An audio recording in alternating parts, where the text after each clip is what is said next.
ஐயா சிவாய நம்ம சொல்லுங்க. ஐயா சிவாய நமகையா. சொல்லுங்கய்யா. அண்ணாமலை பாஜக முன்னாள் தலைவர் வந்து பாத்தீங்கன்னா சப்த ரிஷிகள் யாகம் ஒண்ணு நடத்தியிருக்காரு. சரி, அதுக்கு என்ன பலன் என்ன ஒன்னும் தெரியல நமக்கு. அண்ணாமலை முன்னாள் தலைவர்னு சொல்லாதீங்க ஐயா. அத்தனை பாஜக தொண்டர்களுக்கு இப்பவும் அவர்தான் தலைவர். வேற எவனையும் தலைவனா ஏத்துக்க மாட்டாங்க பாஜக தொண்டர்கள். அதை ம். புரிஞ்சுக்கோங்க முதல்ல. சரி, இப்ப என்ன அவரு சப்தரிஷி யாகம் பண்ணா உங்களுக்கு என்ன பிரச்சனை? அதனால என்ன பலன்? திக காரங்க தான் நீ கவலைப்படணும். நீங்க எது கவலைப்படுறீங்க? வீரமணி மாதிரி எல்லாம் கவலைப்படலாம். யாகம் வளர்க்குற நல்லதுங்க. அன்னாத் பவந்தி பூதானி பர்ஜன் யாது நசம்பவ யஜ்ஞாத் பவதி பர்ஜனி யஜ்ன கர்மஸ் முத்பவங்கிறான் பகவான் கீதையில. சரி. யாகத்தின் பயன் வந்து பூமியில இருந்து மழையை கொடுக்குமா. ஆ. அந்த மலையில அது என்ன சொல்றான், அன்னத்திலிருந்து தான் நான் உயிர்களை தோற்றுவித்தேனுங்கிறான். நம்மளாம் எப்படி வந்திருக்கோம்? எங்க இருந்து வந்தோம்? எல்லா உயிர்களும் அன்னத்துல இருந்து தான் வருதான். பகவான் நான் அன்னத்துல இருந்து தான் தோற்றுவித்தேங்கிறான். ம். அதான் சாமி எங்க அப்பன் சொன்னான், மண்ணால் உன்னை மனைந்து பல மாய்கையினால் உன்னை வகுத்தேன், உண்டாக்கி வைப்பதும் நான் உலகில் அழிப்பதும் நான் மகனே, ஏகமதாய் நிறைந்த பரன் இருந்துலகை ஆளுகிறேன், கண்ணு மக்கா என் சூத்திரத்தை கண்டறிந்து வாருங்கப்பா, 13க்குள்ளிருந்து பாடுகிறேன் சிவகாண்டம். அப்பா சொல்றான், சிவபெருமான் சொல்றான், 13க்குள்ளிருந்து பாடுகிறேன் சிவகாண்டம். ஏகமத எங்கு இருந்த ஈசனாகிய நான் இந்த உலகத்தை ஆள்றேங்கிறான். மண்ணால் உணைமணைந்து பல மாய்கையினால் உணை வைத்துங்கிறான். யக்னம் அந்த யாகத்தின் பயனாக மழை பெய்யுது. அந்த மழையிலிருந்து அன்னம் கிடைக்குது. அந்த அன்னத்திலிருந்து நான் உயிரிழை தோற்றுவேங்கிறான். அதனால அண்ணாமலை வளர்த்த யாகம் வளர்த்து மழை பெய்யுது. நல்ல மழை பெய்யுதியா? பெய்தா இல்லையா? நல்ல மழை பெய்யுது. தீபாவளிக்கு பிறகு அடிச்சு வருது. அப்ப இதெல்லாம் அண்ணாமலைக்கு நன்றி சொல்லுங்க.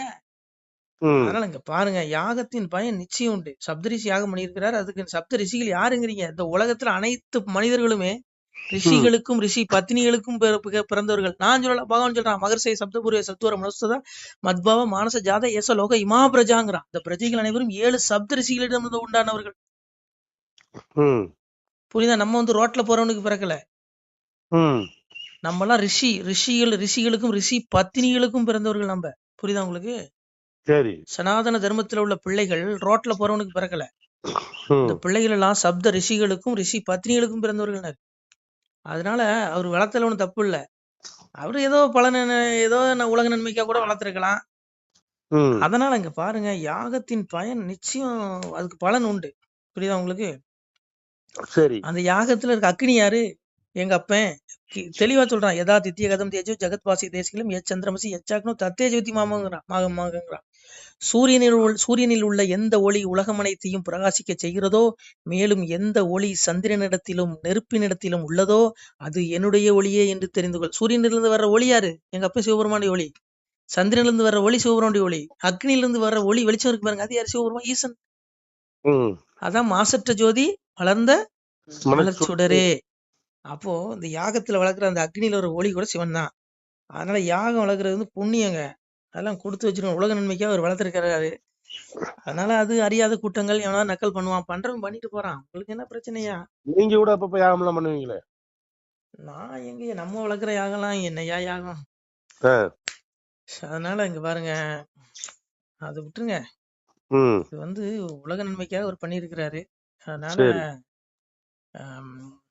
எல்லாமே நன்மைக்கு நினைச்சுக்கோங்க. அதனால சப்த ரிஷிகள் யாகம் பண்ணது உலக பிள்ளைகள் அத்தனை பேருக்கும் பண்ணியிருக்காரு. அத்தனை பேரும் நம்ம அவற்றை ரிஷிகளுடைய பிள்ளைகள் தான் நம்மளாம். அதாவது சாதுக்கள். நான் சொல்றது துஷ்ட பயல்கள்லாம் அசுர யோனிலிருந்து வந்தவன், அவனை நான் சொல்லல. நீங்க அதுக்காக எல்லாருமே ரிஷி பத்தினிகளுக்கு பிறந்தவன் ரிஷி இதுன்னு சொல்லிடாதீங்க, சரியா? இன்னைக்கு கடவுளை எம்பெருமான திட்டுற கூட்டம், சனாதன தர்மத்தை பழிக்கிற கூட்டம், இவங்க எல்லாம் யாரு? கடவுளுக்கு நம்ம சாமியை பேய் பிசாசுன்னு சொல்றவங்க எல்லாம் அசுர கூட்டம். நான் சொல்லல, பகவான் சொல்றான். எம்பெருமான் அதான் சொன்னாங்க, அப்ப என்னையே கனியா வண்ணம் ஏழையா இருந்த சான்றோர் தன்னையே பழித்தோரெல்லாம் சளமது துயரம் கண்டு அந்நீசன் நரகம் தண்ணில் அகப்பட தள்ளி தள்ளி கொன்று நான் சான்றோருக்கு கொடுப்பேன் மேல் பவிச்சு தானுங்கிறான். இந்த பிள்ளைகள் இறப்புக்கு அப்புறம் மோட்சகதிக்கு போயிரும். ஆனா இந்த துஷ்ட பயில்க சாதுக்கள் மோட்சத்துக்கு போயிருவான். இவனுக்கு எல்லாம் சனாதன தர்மத்தை திட்டுறவன் இவனை எல்லா பயிலும் என்ன பண்றாரு? நரகத்துல கொண்டு தள்ளுறேங்கிறார். தப்ப முடியுமா இவனுங்க இந்த தீக்கா கூட்டம்லாம்? சொல்லுங்க. நான் சொல்லல, அப்பா சொல்றான். அப்பா சிவனுடைய வார்த்தை பொய்யாகுமா? சொல்லுங்க, பொய்யாகுமா? சொல்றான் பாருங்க, மனுமொழி இதுவாம் என்று மதத்துடன் பேசுவோர்க்கு இனிதல்ல வீண்தான் என்று இயம்பிய பயனர் தன்னை குனிதவள் துர்க்கை சென்று கொன்றவள் நரகம் பூத்தி கணிதுடன் துர்க்கை வாரி கடல் தீர்த்தமாடுவலைங்க.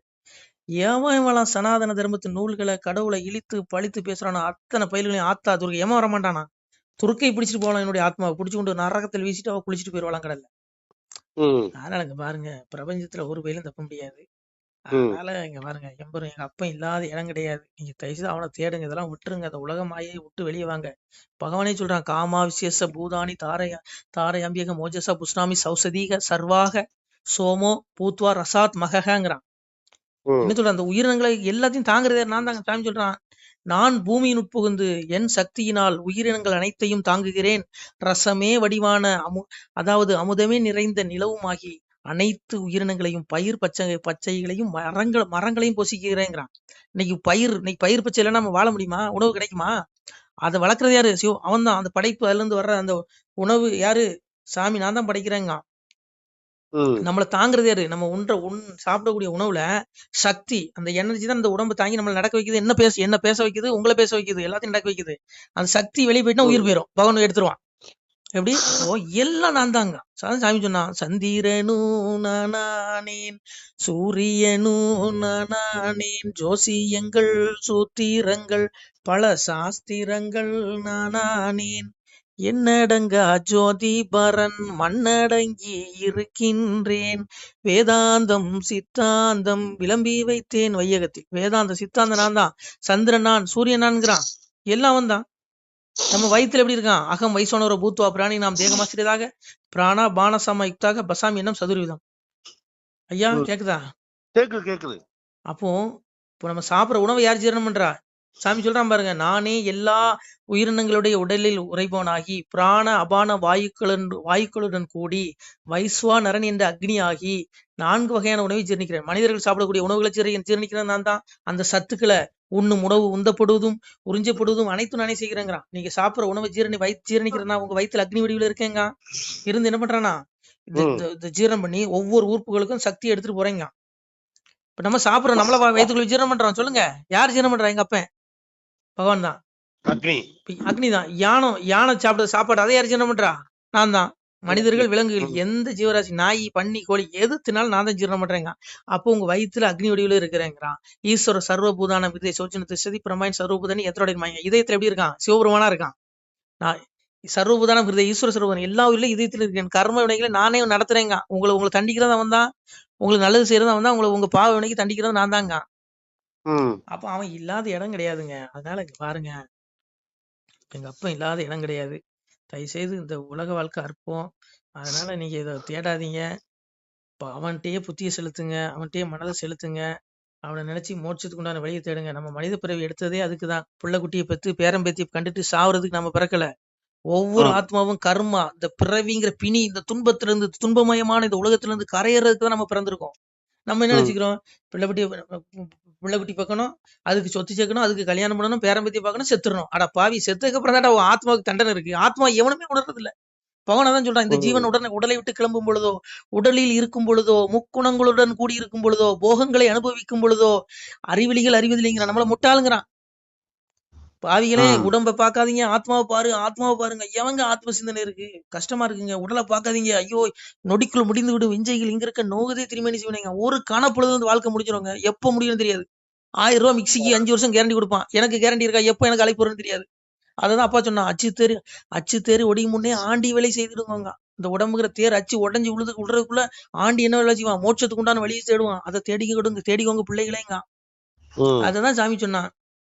அதான் எங்க அப்பன் சொன்ன பாருங்க, மூக்கு சுழியும் முச்சுளியும் முத்தி முத்தி நோக்கு சுழியாய் நேர் நில்லு என் மகனே, பரமான பட்டணத்தில் பார்வை கொண்டே நாட்டி சிரமானது விரித்து சிறை போல் இருமை. அப்பா சிவபெருமான் சொல்றான், பிள்ளைகளே, மூக்குச்சுளி நெத்தி புருவத்தில் ஆத்மா உரையுது.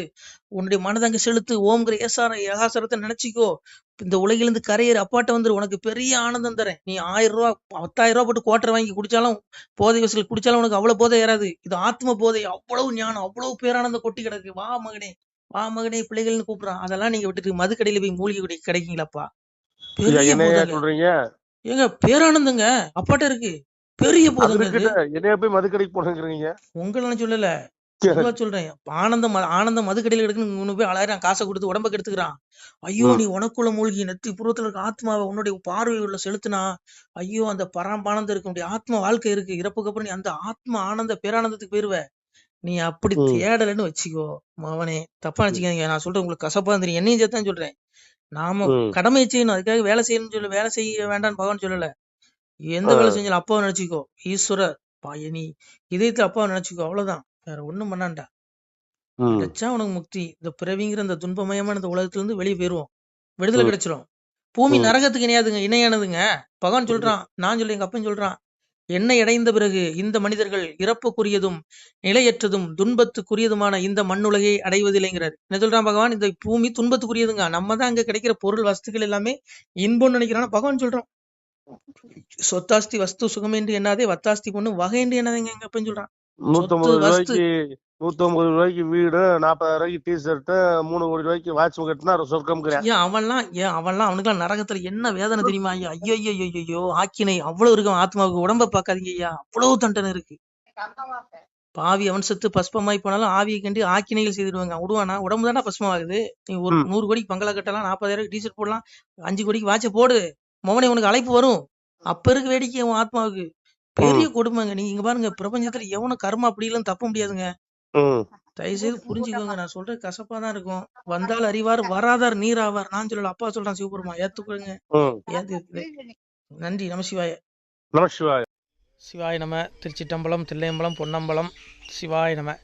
உறவுகளே, சிவ அன்பர்களே, தற்போது தாங்கள் இந்த வீடியோவில் பார்க்கக்கூடிய இடத்துல ஒரு சிவாலய திருப்பணி ஒன்று நடந்து கொண்டிருக்கிறது. இந்த இடத்துல பார்த்தீங்கன்னா முன்பு ஒரு காலத்தில் வந்து ஒரு சிவாலயம் இருந்திருக்குது. அதாவது இந்த ஏரியா வந்து இப்போ வந்து ஒரு தென்னை மரங்கள், பனைமரங்கள் சூழ்ந்த காடாக இருக்கிறது. முன்பு ஒரு காலத்தில் இங்கே ஒரு ஊர் இருந்ததாக சொல்கிறாங்க. ஆனால் இப்போது சுற்று வட்டாரத்தில் 5 கிலோமீட்டர் சுற்றுலாவில் ஊரே கிடையாது, காடு. இப்போ இந்த இடத்துல ஒரு சிவாலயம் வந்து அமையிருக்கிறது. இந்த சிவாலயத்தில் வந்து இருந்த அந்த சாமியுடைய திருமணியை வந்து எடுத்து வச்சிட்டோம். திருப்பணி முடிஞ்சதுக்கப்புறம் பிரதிஷ்டை பண்ண இருக்கிற உறவுகளே, தற்போது இந்த வீடியோ பார்க்கக்கூடிய உறவுகள் தங்களால் முடிந்தால் ஒரு சின்ன உதவி செஞ்சு கொடுங்க. எங்கள் இடத்துல பொருளாதாரம் இல்லை. அதனால் பார்த்திங்கன்னா அந்த வேலையெல்லாம் அப்படியே நின்று போச்சு. பாருங்கள், இந்த அப்படியே பாதியிலே நிற்கிது இந்த சிவாலய திருப்பணி வந்து. பக்த கோடிகள், அன்பு உள்ளங்கள், தயவுசெய்து நீங்கள் உதவி செய்ய விருப்பமுள்ள உறவுகள் உதவுங்க. உங்களுக்கு கோடி புண்ணியம் கிடைக்கும். இந்த சாமியோடைய அருள் அனுகிரகம் உங்களுக்கு கண்டிப்பாக கிடைக்கும். இது வந்து ஒரு புகழ்பெற்ற சிவாலயம்னு கூட சொல்லலாம். சாமியோட திருமணியை எடுத்து வச்சிட்டோம். இந்த இடத்துல பார்த்திங்கன்னா ஒரு வாசி தண்டம் இருக்குது. அந்த காலத்தில் ஒரு முனிவர் யாரோ தவம் செஞ்சுருக்காங்க. அவங்களுடைய வாசி தண்டம் அவர் திருக்கரங்களால் எழுதின ஓலைச்சுவடி கூட இன்றும் இருக்குது, இன்னும் பாதுகாக்கப்பட்டு வருது. அது கோயில் திருப்பணி முடிஞ்சதுமே அதையும் நாங்கள் அந்த வழிபாட்டுக்கு வச்சுடுவோம். இந்த சிவாலய திருப்பணி வந்து சாமி திருநாமம் வந்து முக்தீஸ்வரர் அப்படிங்கிற திருநாமத்தில் வழங்குறாரு. நெல்லை மாவட்டம் நாங்குநேரி தாலுகாவில் இந்த சிவாலயம் அமைய இருக்கிறது. உறவுகளே, இந்த வீடியோ பார்க்கக்கூடியவங்க ஒரு 2 பேருக்காவது கொஞ்சம் ஷேர் பண்ணுங்கள். இந்த வீடியோ பார்க்கக்கூடிய யாராவது ஒரு சின்ன உதவி செஞ்சால் இந்த ஆலய திருப்பணி வந்து கண்டிப்பாக நாங்கள் வெற்றிகரமாக முடிச்சுடுவோம். பாருங்கள், அந்த வேலை எல்லாமே அப்படியே நிற்கிது. கல்லெல்லாம் இறக்கி போட்டிருக்கோம். இன்னும் நிறைய கற்கள் தேவைப்படுது. சுவாமியோடைய அந்த திருக்கோபுரம் பார்த்திங்கன்னா லிங்க வடிவிலே அமைக்க இருக்கிறோம். உதவுங்கள் உறவுகளே. உங்களுக்கு அப்பா சிவபெருமானுடைய அருள் நிச்சயம் கிடைக்கும். எம்பெருமான் சொல்வான், வாழுவீர் தாழ்வில்லாமல் மக்களும் கிளைகள் கொஞ்சி நாளுமே மகிழ்ச்சியை கூர்ந்து நலமுடன் வாழும்போது நீளுமே எனது செங்கோல் நீதியும் நெறிபோல் வந்து ஆளுமே உங்கள் தன்னை அன்புடன் அலையாவண்ணம். உங்களை எம்பெருமானுடைய அப்பாவுடைய திருவாசகத்தாலேயே வாழ்த்துறோம் உறவுகளே. ஆணுடன் பெண்ணும் பெற்று அதிகமாய் செல்வமாகி தானுடன் நினைவு முற்று தர்மமும் நெறியும் கற்று வேணும் நீள் காலமெல்லாம் வெள்ளியர் உடனே வாழ்ந்து போனுதல் கமலநாதன் பொற்பதம் பெற்று வாழ்வீர். அந்த ஈசனுடைய பொற்பதம் நிச்சயம் கிடைக்கும். உங்களுக்கு இகத்திலும் சுகம், பரத்திலும் சுகம். உங்களுடைய கர்ம வினைகள் மன்னிக்கப்பட்டு உங்களுக்கு நிச்சயம் மோட்ச வீடு கிடைக்கும். இகத்தில் பூரண ஆயுளுடன் நோய் நொடி இல்லாமல் வாழ்ந்து நீங்கள் பரவாழ்வும் பெறுவீர்கள் உறவுகளே. மக்களே, நீங்கள் எல்லாம் வாழ்பொன்னம் பதியிற் சென்று முக்கியமான யுகநில மதிலே தன்னால் கக்கிய பொன்கள் ஸ்வர்ணம் கைமணம் குளிர அன்னம் பொக்கிஷம் நிறைய வைத்து புகழ உண்டு இனிதாய் வாழ்வீர். இந்த இகவாழ்வும் பரவாழ்வும் உங்களுக்கு சுகப்பட அப்பன் ஈசனர்களால் வாழ்த்துகிறோம். இந்த திருப்பணிக்கு உதவி செய்ய ஒரு ஜிபே எண் சொல்கிறோம். இந்த எண்ணில் நீங்கள் உதவலாம். நீங்கள் இந்த எண்ணிலே நீங்கள் தொடர்பு கொள்ளலாம். ஜிபே, ஃபோன்பே, வாட்ஸ்அப் எல்லாம் இந்த நம்பர் தான். 93 85 44 31 06 93 85 44 31 06. இந்த எண்ணில் நீங்கள் உதவலாம், தொடர்பும் கொள்ளலாம். வாட்ஸ்அப்பு இந்த எண்ணு தான், ஜிபே இந்த எண்ணு தான் உறவுகளே. முடிந்த அளவுக்கு 2 பேருக்காக ஷேர் பண்ணுங்கள். இந்த வீடியோ பார்க்கக்கூடிய யாராவது ஒருத்தர் சின்ன உதவி, நீங்கள் பெரிய அளவில் செய்யணும் கூட, நீங்கள் ₹1 நீங்கள் தந்தாலும் மனசார வேண்டி ஏற்றுக்கிறோம் உறவுகளே. உதவுங்கள். முடிஞ்ச அளவுக்கு ஷேர் பண்ணுங்கள். நன்றி. சிவாய நம. திருச்சிற்றம்பலம், தில்லையம்பலம், பொன்னம்பலம். உறவுகளே, நம்ம இந்த இடத்துல வாழ்ந்து மறைந்த ஒரு சித்த மகாபுருஷர் பயன்படுத்திய பல 100 ஆண்டுகளுக்கு முன்பு உள்ள வாசி தண்டம் ஒரு சித்த மகாபுருஷர் பயன்படுத்தியது. அவர் திருக்கரங்களால் எழுதிய அந்த ஓலைச்சுவடி கூட பாருங்கள், இன்னும் பாதுகாக்கப்பட்டு வருது. இந்த சிவாலயம், நம்முடைய இந்த சிவாலய திருப்பணி முடிந்ததுமே எம்பெருமான் அவர் எழுதிய அந்த சிவனை பற்றி புகழ்ந்து எழுதிய அந்த பாடல் வரிகள் இதில் இருக்குது. இந்த வாசி தண்டம் அவர் பிரதிஷ்டை செய்த அந்த லிங்க திருமேனியையும் இந்த இடத்துல நாம் இந்த ஆலயம் கட்டி நாம் பிரதிஷ்டை செய்திருக்கிறோம். அனைவரும் இந்த ஆலய பிரதிஷ்டைக்கு கண்டிப்பாக வரணும். முடிஞ்ச அளவுக்கு வீடியோ பார்க்குறவங்க உதவி பண்ணுங்கள் உறவுகளை. பொருளாதாரம் இல்லாமல் திருப்பணி நின்று போச்சு. முடிஞ்ச அளவுக்கு ஷேர் பண்ணுங்கள், உதவுங்க. நன்றி. நம சிவாய. திருச்சிற்றம்பலம், தில்லையம்பலம், பொன்னம்பலம். இந்த புண்ணிய பலன் தங்களுக்கு கோடான கோடியாக வரும் உறவுகளை. நம சிவாய்.